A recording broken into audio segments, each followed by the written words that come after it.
ladies and gentlemen. You ready for the big show? In exactly 15 seconds, we'll be on the air. Lars. This is the Lars Larson Show. President Trump is one badass president. He secured the border at a level we've never seen before. Honestly provocative talk with Lars Larson. For our country and for our children, the best is yet to come. Broadcasting across the Pacific Northwest and covering Oregon, Washington, and Idaho on the Radio Northwest Network. Lars. And now, he is an existential threat to democracy. Here's your host. Quiet, please. Lars Larson. Welcome back to the Lars Larson Show. It's a pleasure to be with you, and I'm glad to get your phone calls and emails. I want to talk about homeless policy, except usually when we do that, we're talking about the causes, largely drugs and alcohol, some mental illness in that as well. We talk about the costs, which are running into the billions of dollars nationwide, and even the large $100 million in local communities. But we don't necessarily consider what kind of ideological agenda is going on and whether or not extremist groups are quietly shaping homeless policies in American communities. Scott Walter joins me now, president of the Capital Research Center. Scott, welcome to the program. Great to be with you. So in this report, Infiltrated, the ideological capture of homeless advocacy, help make this, bring this to a level where I can understand it and where my audience can understand it as well. What is it they're doing with all these billions of dollars that are being spent on homeless issues nationwide? Well, you just discussed, of course, one of the issues here, which is every normal person knows that there's a huge problems with substance abuse, with mental health among the homeless. But the Homeless Industrial Project, as our friend Chris Rufo, who kindly did the introduction to the report, has observed, you're not allowed to say that sort of thing there. It's got to be, the evils of capitalism and, America's the worst country ever, and that's what causes homelessness. And so it's understandable that you would have radicals infiltrating groups if they're able to make crazy claims like that. So claims like the fact is people are homeless because of the cost of housing. And I've heard that claim made. And I've said to people, when you go out for a walk, and I have lots of homeless in my community, most Americans in bigger cities do, I said, do you look at one of those people living in a tent, shooting up heroin or smoking fentanyl or other substances and really think there but for a couple of $100 the rent costs more than they can afford? That person would be living in an apartment somewhere, but they're just, it's just a bit too expensive, and all we have to do is fix the cost of housing and we'll fix the homeless problem. Yep, well, as I said, let me give you one of your local Portland groups, the People's Housing Project. Okay? Just the name. Exactly. They speak on behalf of all people, including, I guess, you, except, I don't know. Well, we'll put you in a camp, and then we won't have to worry about whether they're speaking for you. Okay. This group declares the U.S. government is illegitimate and demands land decolonization as part of housing justice. What does that actually mean on a practical level, that we're going to, stop occupying land because it belonged to somebody else? I think that you definitely would be high on the list of folks that they intend to disappropriate your land. So, yeah, I mean, the people who actually, pay rent and pay mortgages and go to work every day, yeah, those aren't the kind of people we want to have in Portland. We need to get rid of them, and we'll leave the, fentanyl addict and the raving guy who, if anybody were treated him decently, would be institutionalized.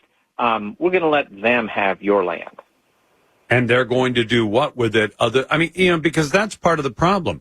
If the vast majority of people in every American city pay their rent, pay their mortgage, pay their condo fee, whatever it happens to be, and only a tiny, tiny percentage, probably at most 1% of the total population of most areas. I mean, I can't remember the population of Los Angeles, but L.A. County has a stunning number of illegals. It might be 60,000, might be 100,000. But when you look at that as a percentage of their entire population, it's very, very small.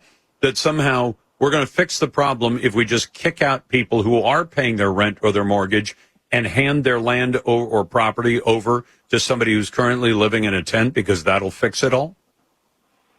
Yeah, it's a pretty bizarre series of thought processes, but you could understand people. This is the worst part of this is if you're that nutty, right? If America is so unspeakably evil, well, then you're going to get some of you at least who have these religious beliefs are likely to be a little fundamentalist about it and start going into violence. It's not shocking that people with such extreme, nutty beliefs, some of them end up in violence. And so you have, and a lot of the most radical leftists, like they have day jobs in more respectable organizations.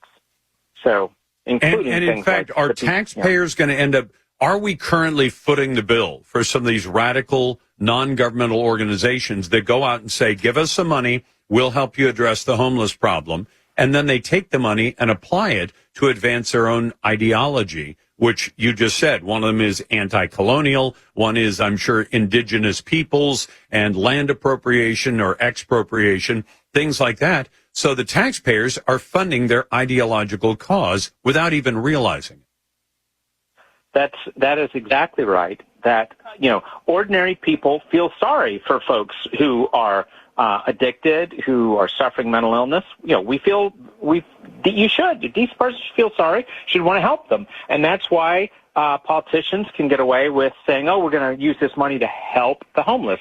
Except actually, you're probably using it so those groups can, make lawsuits suing for more money or suing to stop the city from taking violent, crazy people off the streets. And that's not why the ordinary person, that's not how money to help the homeless, that's not what those words mean to normal people. No, and in fact, when you take the overall budgets in any of the big metro areas, I think New York is getting close to $1 billion spent on the homeless. And you say, well, if you divide that by the number of homeless, it works out to $40 or $50 or even $60,000 a year. Wouldn't it be cheaper just to write them all a check? Except that wouldn't necessarily solve the problem, because I have a feeling the check would likely go to their nearest heroin or fentanyl dealer. Yeah, no, exactly.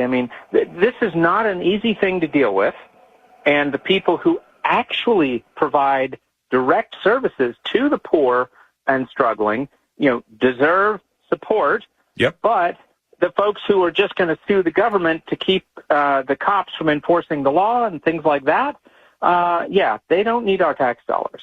And by the way, Scott, I've talked to any number of groups, and one of my first questions usually, do you take any government money? And the ones that actually have a good track record of success with getting people off drugs, getting them into jobs, and getting them into housing, they say, oh, no, we don't take any of that money. And I said, well, I think I know why, but tell me why you don't. And they said, because it comes with all these strings that are attached to it that tell us to do the job in a way that we know doesn't work. So we don't want to take the money, because we take the money, it comes with the strings, and with the strings, we'd go to doing no work. We'd still get a check from the government, but we wouldn't actually be fixing the problem, so they just turn the money down. Imagine that. That's Scott Walter, president of the Capital Research Center. The report is called Infiltrated, the Ideological Capture of Homeless Advocacy.